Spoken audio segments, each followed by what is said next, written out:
Hello everybody, this is Jeff from RV Knowledge Group. So I'm making another video today. I did my black tank cleaning the other day, and the reason I did that before this video, excuse me, is because my toilet actually broke on the way home from my last trip, and my wife wasn't with me, so it was tough to fix dealing with all my dogs and just trying to get home. So I'm going to kind of walk you through what happened. I'm going to turn the camera around. All right, so here's our toilet. There's the flapper valve. There's the pedal that operates the flapper valve.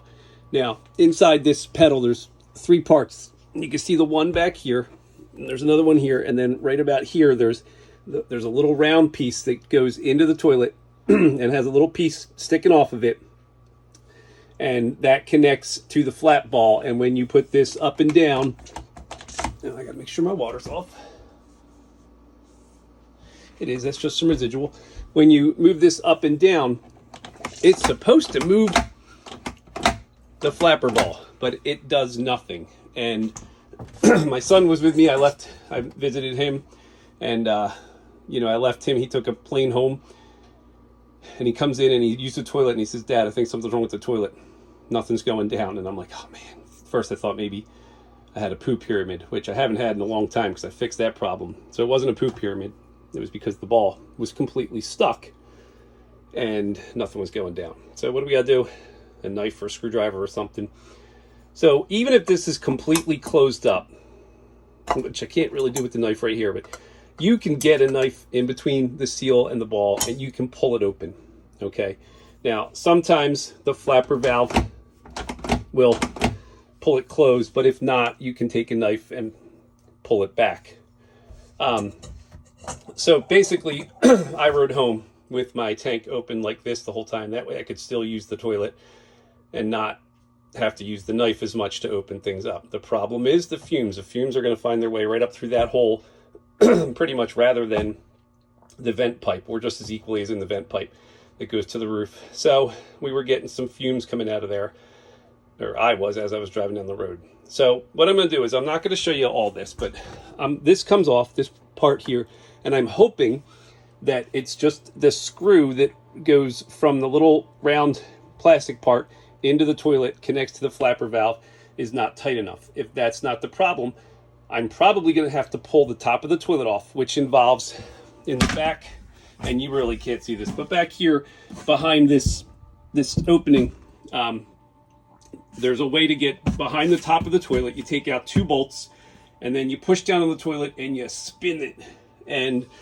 that takes the top of the toilet, separates it from the base, and I'm gonna have to flip it over and stick a towel down there to keep, even though I cleaned it, we'll stick a towel to keep any possible fumes from coming up.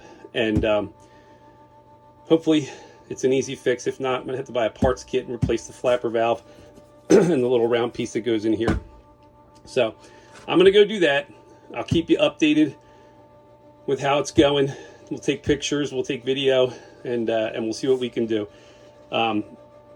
Nothing's ever easy in an RV, man. Things just keep breaking. All right, we're back. So the easy way is never the way that it works, or at least most of the time. So, so I had to remove the toilet, which basically just includes removing. It's just like a home toilet. Got the flange, got the nuts, bolts sticking up. You put the nuts on it. That's what holds it down. Towel keeps the fumes from coming up. Here's the back of an RV toilet. All right, and when you're taking off the top and you're separating it from the bottom, you have these two bolts that hold the toilet on. You have to get those off, and then you see this piece of plastic, and the other one, there's two more up front, and those are the plastic pieces that hold the porcelain top to the plastic bottom. So you have to hold the bottom and twist the entire top porcelain part to get it off. I generally do not remove the tubes.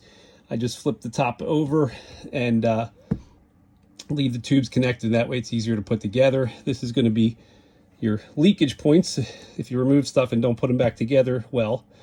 So that's what I'm working on now. I'm working on removing these two bolts so I can twist the top, because this is very hard to get off without removing the top. I was hoping that'd be the easiest way, but I don't want to break this plastic while trying to do this.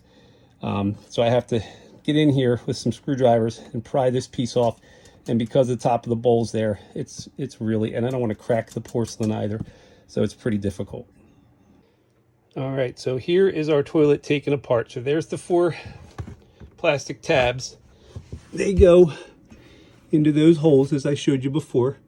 Here's the bolts that go down into these 2 holes. I'm going to kind of put the bolt in there.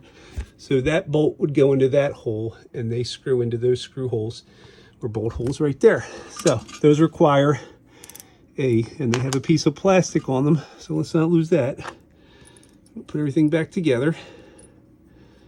They require a 3/8 inch socket, and they're not fun to get out because I don't take this tube off. There's not a lot of room to spin the socket wrench, but if you were to, unplug the tube, that'd be fine. Now it does get a good bit of water when you do this because there's water in the tube, and that's going to come out of the toilet. That's clean water. So this is what we're looking at. This is the part right here that's not working for whatever reason. So that's what has to come off this entire arm, and we have to take a look at it. I had replaced the seal a couple months ago, but if you're going to do any toilet work, this is the time. Put new seals on, put new ring down. I would not recommend a wax ring because even though the wax rings are rated for very high temperatures, and I think it's up to 150 to maybe even 200 degrees, your RVs do get pretty hot. So I would just always go with a rubber ring from your toilet bowl to your tank connection, just to be safe. So anyway, all right, well, we're going to work on getting this apart and see what's going on. All right, I may have gotten super lucky, so it's really hard to see with so dark, but there it is. There's a screw in there, just a Phillips head screw. All right, so it seems like that screw had loosened up, but it's hard to get to because of the clearance between the wall and the toilet. And it's down there, you can see about 2-3 inches. So, could I have maybe done this while it was put together? Maybe, I don't know, but this is a good chance to get it out, clean it up. This is a pretty simple mechanism. This part here just pries away. And so if you wanted to take the whole ball off, you just unscrew that screw down there, pop that side of the ball off, it lifts out, and you can put a new flapper ball in. But it looks like it's working now that I've done that. So if that ever happens to you, maybe it is an easier fix than I thought. If you can get to that screw and just give it a real good turn down and tighten it up. I took the opportunity to clean up a little bit. There's parts of this that you're, underneath the ball, flapper ball, that you're never going to get to on a regular basis. So I cleaned all that stuff up. But I mean, unfortunately it's a toilet. So yeah, I didn't have to take this off this time, which is good. So I'm going to put, well, let me grab that. So this part goes on here. This is just a plastic part with an O-ring, as you can see. That snaps on there, or just sits on there. Okay, so that's how it should look when it's sealed up. So we want to, now you see this little gap here? We want to, oh, there goes that part. So this is the front of the toilet.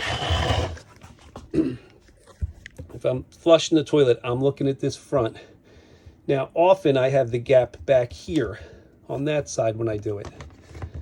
So it looks like that's been taken care of.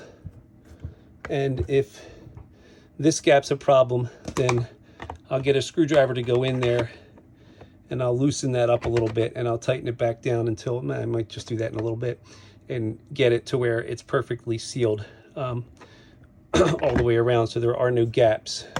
So like right about, oh, I'm gonna have to still get that little gap, but yeah, that's, so maybe not as hard a fix as I thought. Hopefully when I get it all put back together, this just doesn't happen again. All right, so I wanted to show you something, because this is, as I said, after I have cleaned out my black tanks with a pressure washer. You can see all the way to the bottom of that tank down there. The tube, the tank, I mean, everything is just super clean down there. Normally you would see a lot of sludge But that's what the pressure washing does. It just really gets down in there and gets all that stuff and pushes it to the drain. So proof positive, that's the way to do it. All right, well, I'll put it back together. Toilet bolts are on down there. Loosened that screw up and I adjusted that ball. And everything seems to be working okay now. I don't have the gap in here. So now we know that it's all due to that little screw. But if your ball is messed up badly enough that that can't fix it, then you are going to have to pull the toilet off and replace the flapper valve and probably that little round part that attaches to the flapper valve from down here on the pedal. And I want to say it's about a $60 kit. So not super cheap, considering you can get a new toilet for $200 to $300. And you know, some people would rather just upgrade to the bidet at that point.